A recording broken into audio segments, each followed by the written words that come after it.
Hello guys, it's me again, Miss Burgacious ang inyong ka-burger. And for today's video, sobrang daming ang ganap ngayon dahil nga araw ng linggo. Pumunta nga pala kami sa bayan para bibili ng cake. Bukas kasi mag-iisang buwan na yung anak ko, kaya naman, ngayon pa lang pinaghahandaan ko na. Mahirap na kasi maubusan at pag nagkataon, hindi mo alam kung saan ka maghahagilap, lalo pat may batang maliit. Pero bago yan, pumunta nga pala kami ng dagat. At dahil malapit lang yung dagat sa amin, nilalakad lang to. Mga 2 minuto siguro bago ka makarating. Napansin ko kasi na sobrang ganda ng panahon, kaya naman naisip kong maglakad-lakad muna saglit. Total naman mag-iisang buwan na kami. Simula nung pagkapanganak ko. Nakakainip din kasi sa loob ng bahay. Biruin mo, 1 buwan, dun ka lang sa loob ng bahay.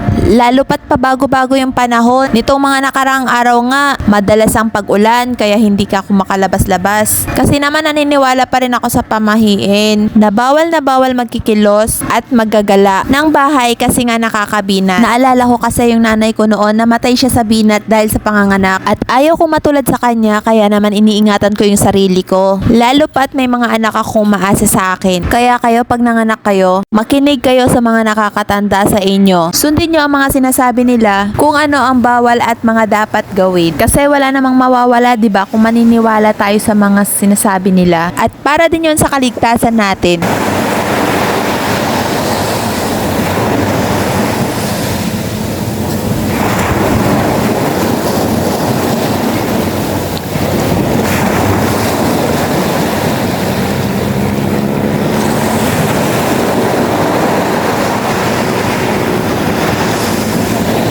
Sobrang lakas ng alon ng dagat, kaya naman kahit nasa gilid ako, naabot pa rin ako ng tubig. Kaya naman dali-dali kong kinuha yung cellphone ko para itigil ang pagvi-video. At pagkakuha ko nga sa cellphone ko ay nabasa ako hanggang hita sa sobrang lakas ng alon. Kaya naman napatakbo agad ako ng mabilis pauwi ng bahay para makapagpalit na ng damit. Pagkabihis nga namin ay dali-dali na akong lumabas ng bahay. Kasi nga nag-aabang na pala dito yung sasakyan namin. At ito nga po pala ang aming Ferrari na nagkakahalaga ng 2 million pesos. Charot. Pumalay natin, isang araw makabili ako noon, di ba? At hindi pwedeng maiiwan ang ating prinsipe kasi nga breastfeed tayo. Kinuha ko na nga rin pala yung franela para itakip sa kanya para just in case na mahangin ay may suporta, di ba? At isinama ko na nga rin pala yung mga paninda kong dishwashing liquid at Fabcon para isahang lakad. At habang mahimbing ang tulog ng aking anak ay may mga bumibili nga. Laking pasasalamat ko talaga sa aking mga suki na simula nung nag-start ako ng September at hanggang ngayon ay patuloy pa rin silang tumatangkilik sa aking munting negosyo. At syempre habang naghihintay nga tayo dito, hindi talaga natin may iwasan na makipagkwentuhan. Yung anak ko na ngayon. Yes po. Naman yung lalaki. Laki. Uy. Kuha ka na? Man ha. Umiyak. Ah, pero usog po.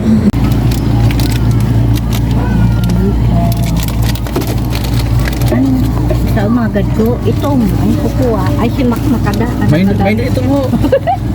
May na ito. Saka lang. Masugad nalaksay mo. Mag-aalas 10 na nga ng umaga dyan kaya sobrang init. Kaya naman naiwan tayo dito sa sasakyan at si partner na nga yung nagtinda dyan. Para-paraan na lang din talaga para mabuhay. Shout out nga pala sa mga katulad kong nanay na kahit nasa bahay lang, papa-breastfeed, nag-aalaga ng mga anak, ay gumagawa pa rin ng paraan at dumidiskarte para lang kumita ng extra. Nakakabilib din talaga yung mga nanay na masisipag at hindi umaasa sa asawa nila. Kaya ikaw mister, kung ganyan ang asawa mo, wag mo nang pakawalan dahil nasa tamang babae ka. At pagkatapos nga namin magtinda ay dumiretso na kaagad kami ng bayan.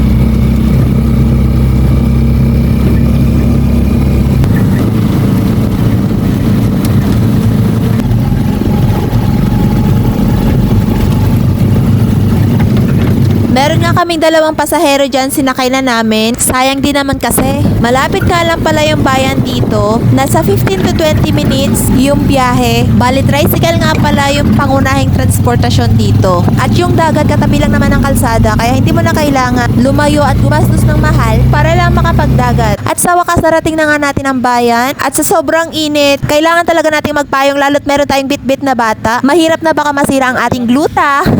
Charot. At dito nga tayo sa Goldilocks Starbucks bibili ng cake. Bukod sa masarap, malinis na at mura pa. Tapos guys, yung loob naka-air condition.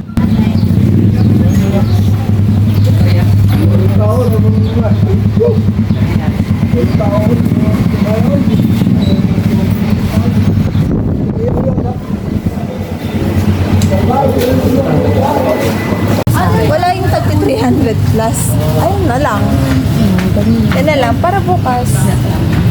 1 month ni Siki. Ay, ang bilis lang Punta ka. Sa ano lang, may 2 kilo ako ng spaghetti doon. Magluluto lang. Yun lang.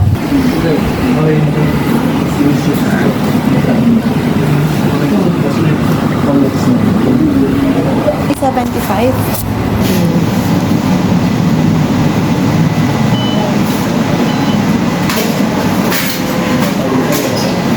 Pagtambos sa malay.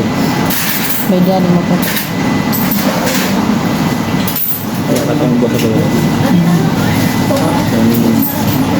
Kalak sila, so nilag pabulay.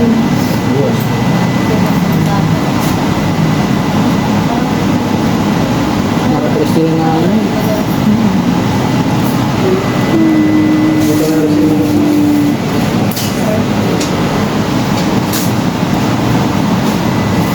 So pwede bukas ko ganito. Ano pang mga problema bukas? Okay na.